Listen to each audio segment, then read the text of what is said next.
دنیا کے بلند ترین چوٹی ماؤنٹ ایوریسٹ K2 سمیت دنیا کے بلند ترین اور خطرناک پہاڑوں کو کامیابی سے سر کرنے والے پہلے پاکستانی کوہ پیما سرباز خان کا وادی ہنزا پہنچنے پر شاندار استقبال کیا گیا۔ انہوں نے حال ہی میں داولا گیری پہاڑ سر کر لیا جو نیپال میں موجود ہیں، اور انہوں نے 9 پہاڑوں کو سر کر کے پہلا پاکستانی کوہ پیما بننے کا اعزاز اپنے نام کر لیا۔ وادی ہنزا سے تعلق رکھنے والے نوجوان کوہ پیما سرباز خان نے ملک کا نام دنیا میں روشن کیا۔ انہوں نے 4 سال کے کم عرصے میں دنیا کے بلند اور خطرناک 8000 میٹر سے بلند 9 پہاڑوں کو سر کر کے پاکستانی پرچم لہرایا۔ انہوں نے 4 سالوں میں دنیا کی اونچی پہاڑ ماؤنٹ ایوریسٹ K2 ننگا پربت براڈ پیک لوسے ماناسلو اناپورنا G2 اور داولا گیری جیسے برف پوش پہاڑوں کو سر کیا۔ ان کے ہنزا آمد پر شاندار استقبال کیا۔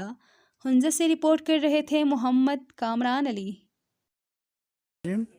آج میں جناب شرباز صاحب جو کہ ہنزا کا نہیں بلکہ امت مسلمہ پورا گلگت بلتستان کا ہمارا ہیرو ہے، تقریباً اس ہیرو نے تقریباً 8000 سے زیادہ جو ماؤنٹینز تھے پاکستان میں سر کر کے تقریباً پورے پاکستان میں مسلم دنیا میں اس کا نام پورا مسلمانوں کا نام اونچا کر رہا ہے۔ میں خراج تحسین پیش کرتا ہوں۔ اس وقت پورا ہنزا کے عوام GB کا عوام فخر سے سرشار ہے کہ اس ہیرو نے ہمارا جو عزت تھی، ہنزا کی عزت جو GB کی عزت تھی، وہ آسمانوں پر پہنچایا ہے۔ تو اس دوران میں ایڈمنسٹریشن کو، خاص کر GB کی جو گورنمنٹ ہے، جو نامنہد گورنمنٹ ہے، میں کنڈم کرتا ہوں۔ کم از کم ڈسٹرکٹ ایڈمنسٹریشن DC AC جتنے بھی ڈسٹرکٹ ایڈمنسٹریشن تھے ان کو استقبال کرنا چاہیے تھا، اور میں بھرپور طریقے سے مذمت کرتا ہوں ہمارے ایسے ہیروز جو کہ پاکستان کا نام روشن کرتے ہیں۔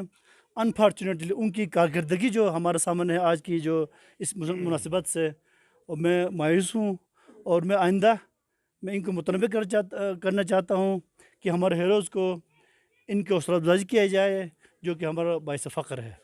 بسم اللہ الرحمن الرحیم۔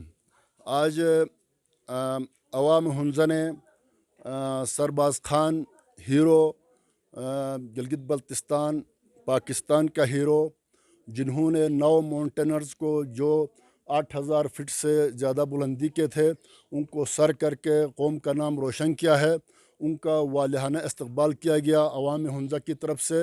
ان کو ناصر آباد پل سے اور ایئرپورٹ گلگت سے ریسیو کر کے لایا گیا۔ عوام نے اپنی مدد آپ کے تحت ہیرو کے لیے خوش آمدید کہا، اور ہم فخر کرتے ہیں کہ ان کی والدین پیرنٹس نے جو ان کو تربیت دی تھی، ان کی تربیت کی بدولت اور اس کی ذاتی صلاحیتوں کی بدولت آج وہ اس مقام پر پہنچے۔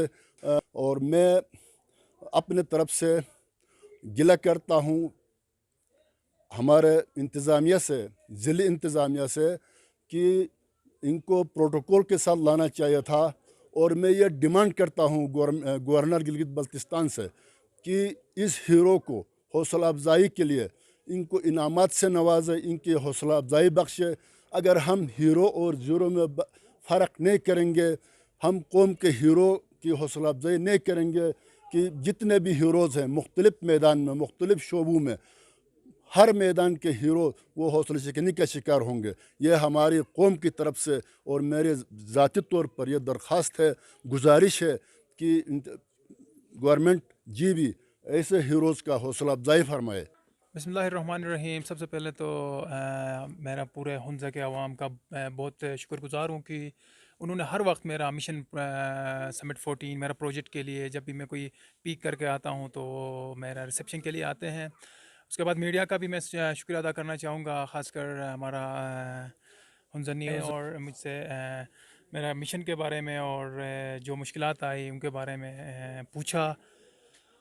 رہی بات میرے مشن 14 کی، میں اب تک دنیا کے 9واں پیک کر کے آیا، اور ایز اے فرسٹ پاکستانی میرا ریکارڈ میں آیا، اور انشاءاللہ میں بہت جلد میں اپنا مشن سمٹ 14 کمپلیٹ کروں گا آنے والے سال۔